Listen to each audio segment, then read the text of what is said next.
ఈ పొగడతలన్నీ దావీదు ఎలా ఫీల్ అయి ఉంటాడు? దావీదు మనసు నాకు కొంచెం గ్రహింపు ఉంది. దావీదు ఎలా ఫీల్ అయి ఉంటాడు తెలుసా? వాడు శత్రువు కూలిపోయినప్పుడు ప్రజలంతా వచ్చి దావీదుని పైకెత్తినప్పుడు, దావీదు అన్నలు వచ్చి దావీదుని పొగిడి మాట్లాడుతున్నప్పుడు విర్రవీగి చూసుండడు, ఆకాశం వైపు చూసుకుంటాడు.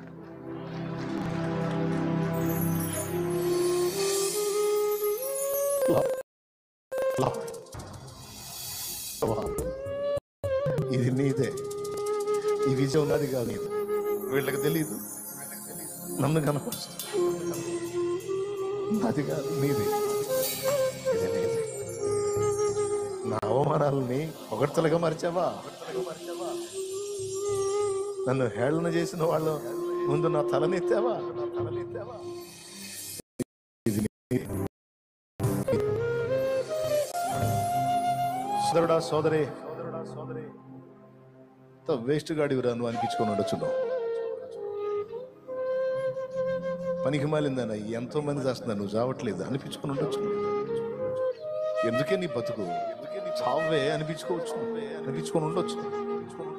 అది తలుచుకొని కొన్నిసార్లు నువ్వు ఏడుస్తుండొచ్చు పర్సనల్గా కూర్చొని.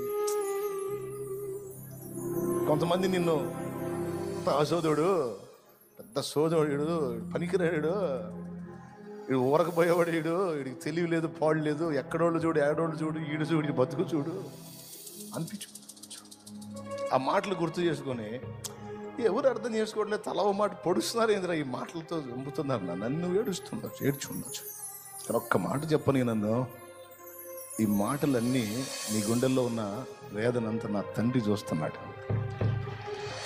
ఆయన దీనుల దేవుడు, ఆయన దీనుల దేవుడు. గుర్తుపెట్టుకో తమ్ముడు, చెప్తున్నా ఈరోజు ఇంతమంది సమూహానికి చెప్తున్నా, ఎవరు ఎలాంటి అనుభవాల్లో కృంగిపోయి, కుమిలిపోయి, నలిగిపోయి, విసిగున్నారో, అంటే ఈ మాటల గాయాలు ఎక్కువ బాగుండని ఆత్మహత్య ఆలోచన చేయడం ప్రయత్నించిన చెప్పలేవాడిని.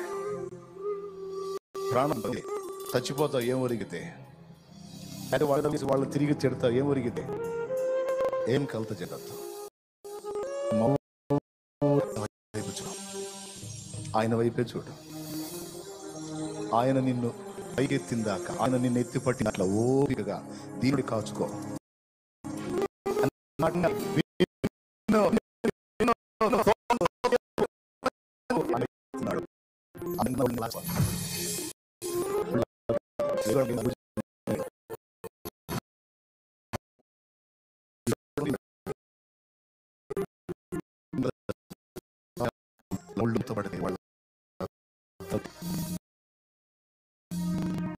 ఎంతమందికి విశ్వాసం ఉంది? కాదు చెప్తున్నానా,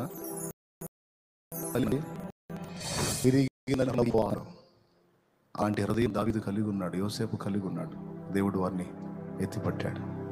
ఈరోజు ఆయన బిడ్డగా, నా కుమారి, కుమారుడా, నా తల్లి, తండ్రి, అక్క, చెల్లి, తమ్ముడు, అన్న, ఎలాంటి చేదైన అనుభవంలో ఉన్నావు, డోంట్ వరీ అనేవాళ్ళని అననే, కృంగిపోవాక.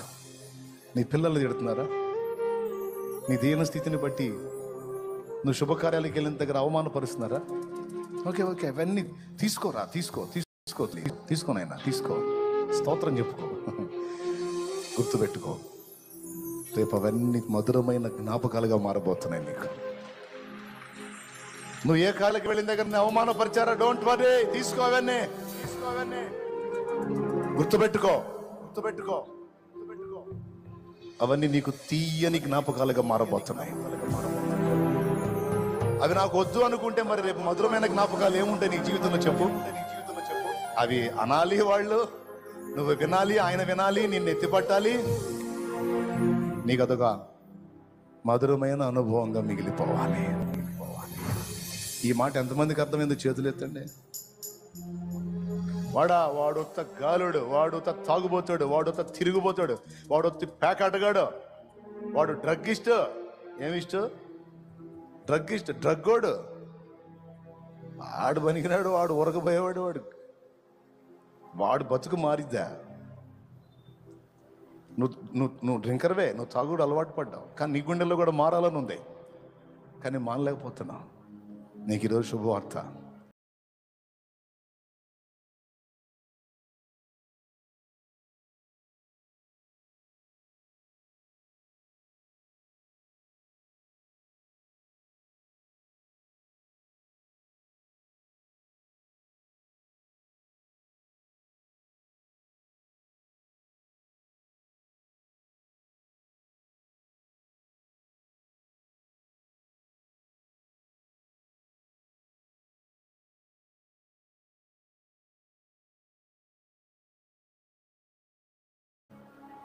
అలా నిన్ను అవమానంగా మాట్లాడిన వాళ్ళందరి ముందు నీవు తల ఎత్తుకొని తిరగాలి అంటే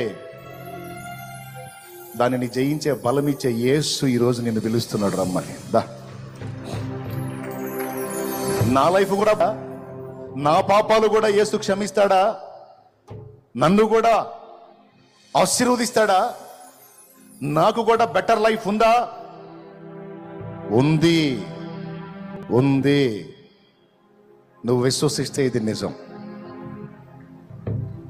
నేను ఎదుర్కొన్న అవమానాలు నేను సాక్ష్యం ఇస్తున్నా. చాలా ముఖం మీదనే దూషించాను.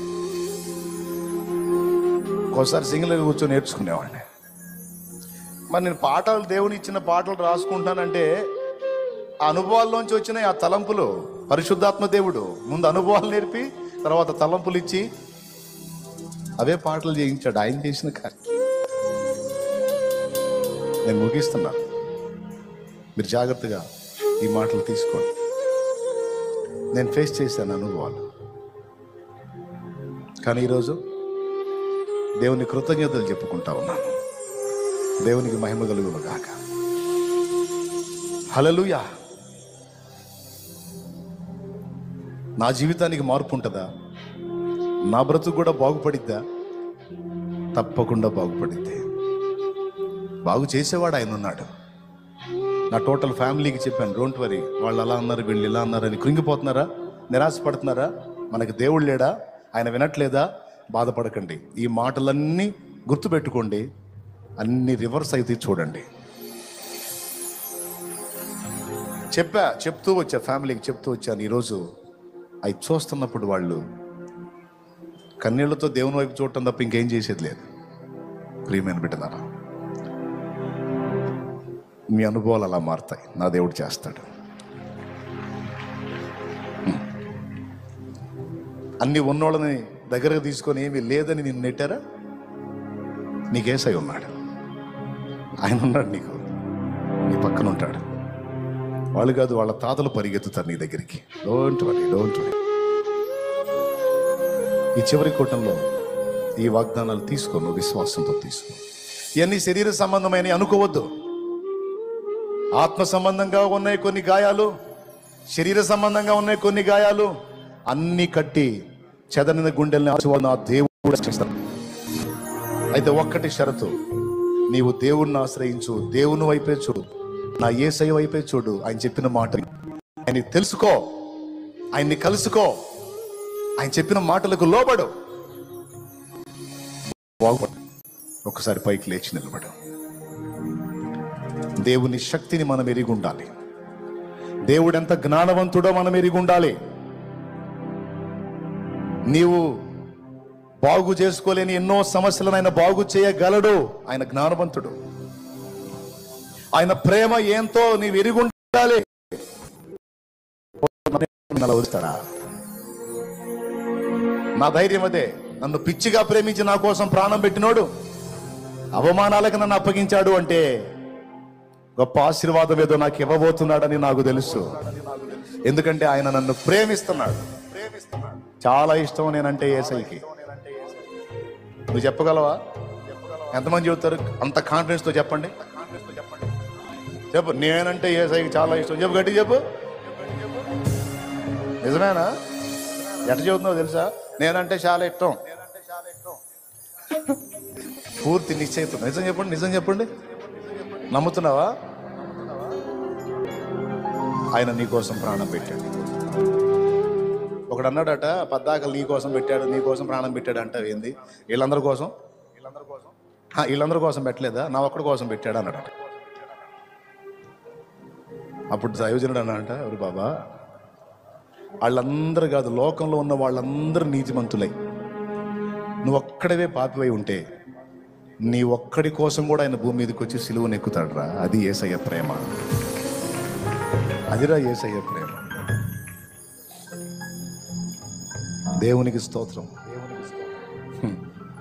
మొన్న ఒక దైవజనుడు అంటున్నాడు, భలే మాట, ముత్యం లాంటి మాట అన్నాడు. తృప్తి కలిగింది నాకు. కొంతమంది మనుషులు మనమేందో తెలియక మనల్ని ప్రేమిస్తారట. కొంతమంది మనుషులు మనమేందో తెలియక మనల్ని ద్వేషిస్తారట. మనమేందో తెలిసినప్పుడు భలే మాట, కొంతమంది మనమేందో తెలియక ప్రేమిస్తారట. మనమేందో తెలిస్తే ప్రేమించరు. కొంతమంది మనమేందో తెలియక ద్వేషిస్తారట. ఆ ద్వేషించే వాళ్ళకి మనమేందో అర్థమైతే వాళ్ళ అభిప్రాయాన్ని మార్చుకుంటారు. కానీ యేసయ్యకు మనమేందో పూర్తిగా తెలిసి కూడా మనల్ని పెంచారు.